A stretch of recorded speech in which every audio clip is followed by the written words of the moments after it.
सुनेत्रा पवार यांची संपूर्ण भारतामध्ये वहिनी म्हणून ओळख निर्माण होईल असं भाकीत राष्ट्रवादीचे खासदार सुनील तटकरेंनी केलंय। ते रायगडमधल्या एका कार्यक्रमाच्या दरम्यान बोलत होते। उपमुख्यमंत्री सुनेत्रा पवार आज रायगडच्या दौऱ्यावरती आहेत। विविध विकास कामांचं लोकार्पण सुनेत्रा पवार यांच्या हस्ते करण्यात आलं। दरम्यान या कार्यक्रमाच्या वेळेला बोलत असताना त्यांनी हे विधान केलंय।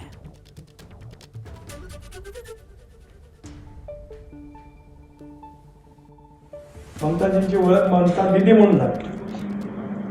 मायावती मुख्यमंत्री राहिल्या, त्यांची ओळख बहीण मायावतीची झाली। जयललिता तामिळनाडूच्या मुख्यमंत्री झाल्या, त्यांची ओळख अम्मा म्हणून त्या ठिकाणी झाली। महाराष्ट्रामध्ये सुद्धा प्रतिभाताईंपासून सगळ्यांनी आपापल्या पद्धतीने महाराष्ट्रामध्ये नेतृत्व त्या ठिकाणी निर्माण केलं। राज्यातल्या देशातल्या पहिल्या वहिनी कोण आहेत तर त्या सुनेत्रा वहिनी आहेत। त्याच्यामुळे अंतर्मनापासून अभिमान करायचा आहे। तर दादांची शिष्य म्हणून मला नेहमीच अभिमान राहील असं विधान अदिती तटकरेंनी केलंय। सोबतच सुनेत्रा पवार यांच्या हाती आलेली जबाबदारी ही खूप विस्तारली जाईल असंही त्यांनी म्हटलंय। आणि यावरती अदिती ही माझी मुलगी म्हणून काम बघत असल्याची प्रतिक्रिया सुनेत्रा पवारांनी दिली आहे।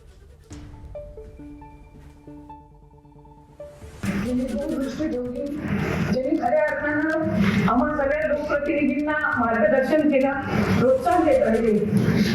आणि आज मला आवर्जून सांगायचंय, दादाजी कुठे असतील त्यांची पहिली नजर बारामतीवरच पडत असेल की माझी बारामती कशी आहे, मी जशी ती विकसित केली तशा पद्धतीने ती आहे की नाही। आज सुनेत्रा काकींच्या हातामध्ये ती जबाबदारी असताना ती अजून कशी विस्तारित होत असेल हे दादा नक्कीच जिथे कुठे असतील तिथून बघत असतील। आदिती खरं तर माझी मुलगी म्हणूनच रोहाणी रायगड जिल्ह्यावर माझं पहिलं लक्ष असेल ही मी ग्वाही देते।